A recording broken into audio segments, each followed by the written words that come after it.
Good morning Odisha. आज हूँ April 19 तारिख शनिवार। आज दिन 30 टी गुरुत्वपूर्ण खबर उपरे आसतु नजर पकईबा। ता पूर्व वीडियो को गोटे लाइक कर दिंतु एवं जो मैंने चैनल को एजाए सब्सक्राइब करना चैनल को सब्सक्राइब कर दिंतु।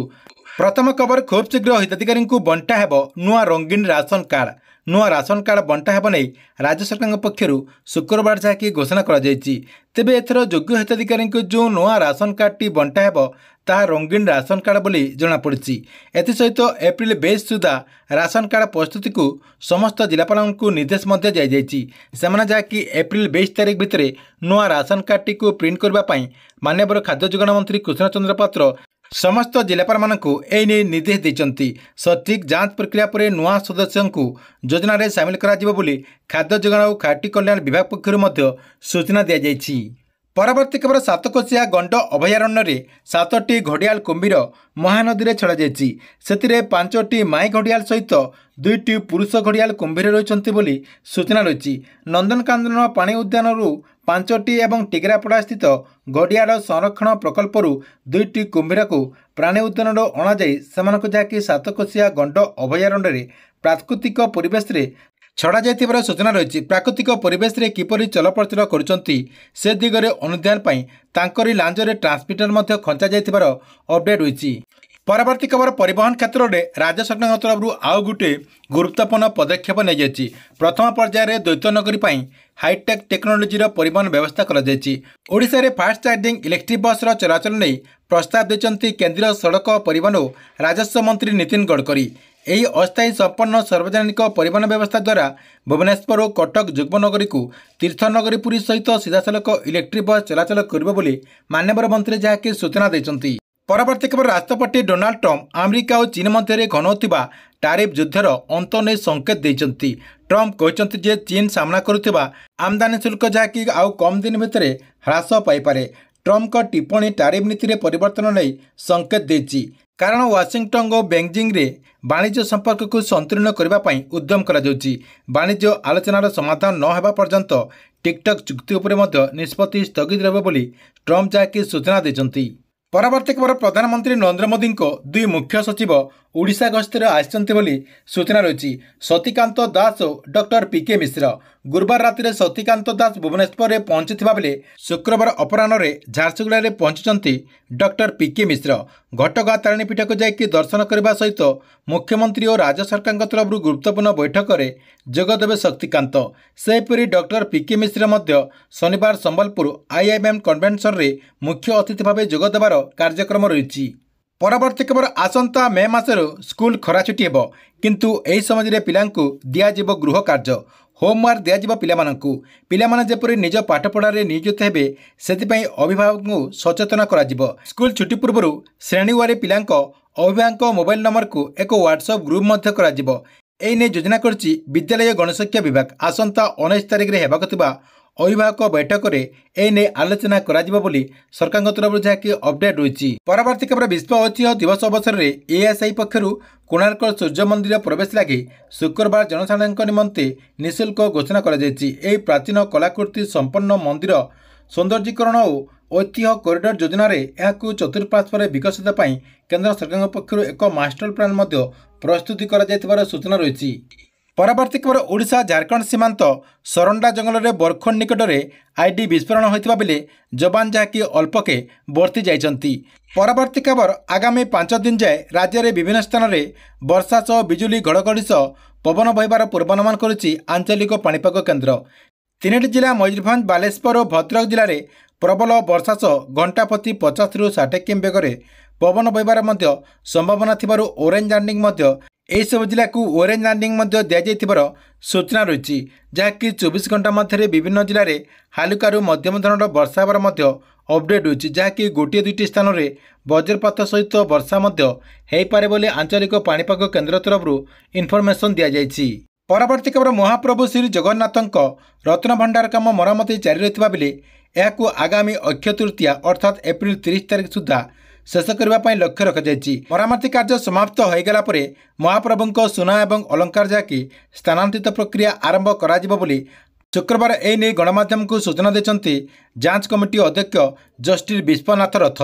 ପରବର୍ତ୍ତୀ ଖବର ଝାରସୁଗୁଡ଼ା ଜିଲ୍ଲାର ଲଖନପୁର ବ୍ଲକର ପୂଜାରୀପାଲିରୁ ବରଗଡ଼ ଜିଲ୍ଲାର ଜରିମୁଲି ଯାଏ ସମ୍ପର୍କ ସେତୁ ନିର୍ମାଣ କରାଯିବ ବୋଲି ସୂଚନା ରହିଛି। ଏଥିପାଇଁ ପ୍ରାଥମିକ ପର୍ଯ୍ୟାୟରେ 275 କୋଟି ଟଙ୍କାର ବ୍ୟୟବରାଦ କରାଯାଇଥିବାର ଅପଡେଟ୍ ହୋଇଛି। ଏହା ଓଡ଼ିଶାର ଦୀର୍ଘତମ ସେତୁ ହେବ ବୋଲି ଯାହାକି ମିଡ଼ିଆ ସୂତ୍ରରୁ ଜଣାପଡ଼ିଛି। ଲୋକଙ୍କ ବର୍ଷ ବର୍ଷର ସ୍ୱପ୍ନ ଯାହାକି ପୂରଣ ହେବ ବୋଲି ମାନ୍ୟବର ମନ୍ତ୍ରୀ ଯାହାକି ସୁରେଶ ପୂଜାରୀ ଏନେଇ ପ୍ରତିକ୍ରିୟା ରଖିଛନ୍ତି। ପରବର୍ତ୍ତୀ ଖବର 5,90,000 ହିତାଧିକାରୀଙ୍କୁ ନୂଆ ରାସନ କାର୍ଡ ଦିଆଯିବ ବୋଲି ଖାଦ୍ୟ ଯୋଗାଣ ମନ୍ତ୍ରୀ କୃଷ୍ଣ ଚନ୍ଦ୍ର ପାତ୍ର କାଲି ଯାହାକି ସୂଚନା ଦେଇଛନ୍ତି। ଏହା ସହିତ ମାନ୍ୟବର ମନ୍ତ୍ରୀ କହିଛନ୍ତି ଯେ ଯେଉଁମାନେ ବି ନୂଆ ରାସନ କାର୍ଡ ପାଇବା ପାଇଁ ଏପର୍ଯ୍ୟନ୍ତ ଆବେଦନ କରିନାହାନ୍ତି ଆପଣମାନେ ଯାହାକି ଏବେ ଆବେଦନ କରିପାରିବେ। ରାସନ କାର୍ଡର ଯେଉଁ ୱେବସାଇଟ୍ ରହିଛି ସେ ୱେବସାଇଟ୍ଟି ବର୍ତ୍ତମାନ ବି ଯାହାକି ଓପନ୍ ରହିଛି। ଆପଣମାନେ ଚାହିଁଲେ ନୂଆ ରାସନ କାର୍ଡ ପାଇଁ ଆବେଦନ କରିପାରିବେ ବୋଲି ମାନ୍ୟବର ମନ୍ତ୍ରୀ ଯାହାକି ପରାମର୍ଶ ଦେଇଛନ୍ତି। ଏହା ସହିତ ମାନ୍ୟବର ମନ୍ତ୍ରୀ କହିଛନ୍ତି ଯେ ଏପର୍ଯ୍ୟନ୍ତ ଯାହାକି 25 ଲକ୍ଷରୁ ଉର୍ଦ୍ଧ୍ୱ ଯାହାକି ଲୋକମାନେ ଇ କ୍ୟାସ୍ ପ୍ରୋସେସଟିକୁ କମ୍ପ୍ଲିଟ୍ କରିନାହାନ୍ତି। ସେଥିରେ କିଛି ଯୋଗ୍ୟ ଅଛନ୍ତି ଏବଂ କିଛି ଅଯୋଗ୍ୟ ଅଛନ୍ତି ବୋଲି ମାନ୍ୟବର ମନ୍ତ୍ରୀ ଯାହାକି ସୂଚନା ଦେଇଛନ୍ତି। ପରବର୍ତ୍ତୀ ଖବର ପୁରୀ ରଥଯାତ୍ରାକୁ ଶୃଙ୍ଖଳିତ କରିବା ପାଇଁ ଗୁରୁତ୍ୱପୂର୍ଣ୍ଣ ବୈଠକ ଯାହାକି କାଲି ଅନୁଷ୍ଠିତ ହୋଇଯାଇଛି। ମୁଖ୍ୟ ସଚିବଙ୍କ ଅଧ୍ୟକ୍ଷତାରେ ଲୋକସଭା ଭବନରେ ଏହି ବୈଠକଟି ଅନୁଷ୍ଠିତ ହୋଇଥିଲା ପରି ଅପଡେଟ୍ ହୋଇଛି। ରଥଯାତ୍ରାରେ ସମାଜରେ କେମିତି କିଛି ତ୍ରୁଟି ନ ହେବ ସେଥିପାଇଁ ସରକାରଙ୍କ ତରଫରୁ ଦୃଷ୍ଟି ଦେବା ପାଇଁ ନିର୍ଦ୍ଦେଶ ଦିଆଯାଇଛି। ଯାହାକି ଟ୍ରାଫିକ୍ ପରିଚାଳନା, ବିଭିନ୍ନ ସ୍ଥାନରେ ସିସିଟିଭିର ବ୍ୟବସ୍ଥା, ଏମିତି ଆପଣଙ୍କର ଯାହା ବି ସୁବିଧା ସୁଯୋଗ ରହିଛି ସବୁକିଛି କେମିତି ସୁରୁଖୁରୁରେ ହୋଇପାରିବ ସେଥିପାଇଁ ଏହି ବୈଠକରେ ନିଷ୍ପତ୍ତି ନିଆଯାଇଥିବାର ଅପଡେଟ୍ ହୋଇଛି। ପରବର୍ତ୍ତୀ ଖବର ଆଉ କମ୍ ଦିନ ଭିତରେ ମେଟ୍ରିକ୍ର ରିଜଲ୍ଟ ପ୍ରକାଶ ପାଇବ। ଯାହାକି ଜାଣିବାକୁ ମିଳିଛି ଯେ ମେଟ୍ରିକ୍ର ରିଜଲ୍ଟ ଆସନ୍ତା ମେ ମାସର ପ୍ରଥମ ସପ୍ତାହରେ ଯେକୌଣସି ଡେଟ୍ରେ ପ୍ରକାଶ ପାଇପାରିବ ବୋଲି ମାଧ୍ୟମିକ ଶିକ୍ଷା ପରିଷଦ ବୋର୍ଡ ପକ୍ଷରୁ ସୂଚନା ଦିଆଯାଇଛି। ତା ସହିତ ଜଣାପଡ଼ିଛି ଯେ ମେଟ୍ରିକ୍ର ପରୀକ୍ଷାର ଯେଉଁ ଖାତା ରହିଛି ସେହି ଖାତାଟି ବର୍ତ୍ତମାନ ଯାଞ୍ଚ ପ୍ରକ୍ରିୟା ସରିସାରିଛି। ଏବେ ଯାହାକି ଆପଣଙ୍କର ଷ୍ଟାବୁଲେସନ୍ ସରିଛି। ଟାବୁଲେସନ୍ ସରିଗଲା ପରେ ମେଟ୍ରିକ୍ର ରିଜଲ୍ଟ କେତେ ତାରିଖରେ ପ୍ରକାଶ ପାଇବ ସେ ନେଇ ମାଧ୍ୟମିକ ଶିକ୍ଷା ପରିଷଦ ବୋର୍ଡ ପକ୍ଷରୁ ଗୋଟିଏ ଡେଟ୍ ଯାହାକି ଘୋଷଣା କରାଯିବ ଏବଂ ସେହି ଡେଟ୍ରେ ଛାତ୍ରଛାତ୍ରୀମାନେ ତାଙ୍କର ରିଜଲ୍ଟଟିକୁ ଚେକ୍ କରିପାରିବେ ଏବଂ ତାଙ୍କର ଯେଉଁ ଡିଜିଟାଲ ସାର୍ଟିଫିକେଟ୍ ଅଛି ସେହି ସାର୍ଟିଫିକେଟ୍ଟିକୁ ମଧ୍ୟ ଅନଲାଇନ୍ ମାଧ୍ୟମରେ ଡାଉନଲୋଡ୍ କରିପାରିବେ ବୋଲି ମାଧ୍ୟମିକ ଶିକ୍ଷା ପରିଷଦ ବୋର୍ଡ ପକ୍ଷରୁ ଯାହାକି ସୂଚନା ଦିଆଯାଇଛି।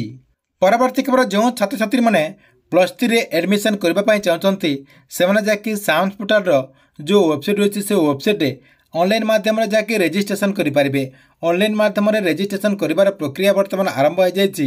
ଆପଣମାନେ ଯାହାକି ଅନଲାଇନ୍ ମାଧ୍ୟମରେ ରେଜିଷ୍ଟ୍ରେସନ୍ କରିପାରିବେ ବୋଲି ସୂଚନା ରହିଛି।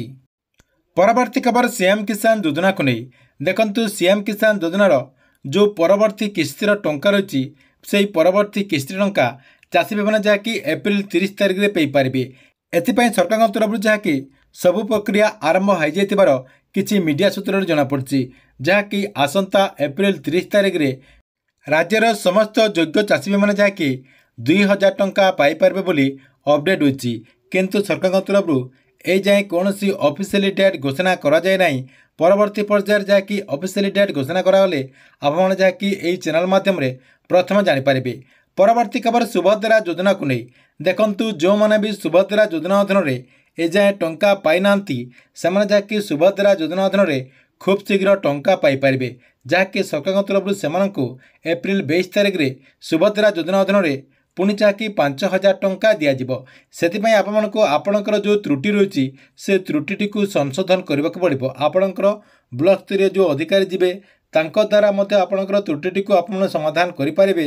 ଏହା ସହିତ ଆପଣଙ୍କ ଗାଁର ଯେଉଁ ଅଙ୍ଗନବାଡ଼ି ଦିଦି ରହିଛନ୍ତି ତାଙ୍କ ମାଧ୍ୟମରେ ମଧ୍ୟ ଆପଣଙ୍କର ଯେଉଁ ତ୍ରୁଟି ରହିଛି ସେ ତ୍ରୁଟିଟିକୁ ସମାଧାନ କରିକି ପୁଣି ଥରେ ଯାହାକି ସୁଭଦ୍ରା ଯୋଜନା ଅଧୀନରେ ଆପଣମାନେ ସାମିଲ ହୋଇକି ଟଙ୍କା ପାଇପାରିବେ ବୋଲି ଅପଡେଟ୍ ହୋଇଛି।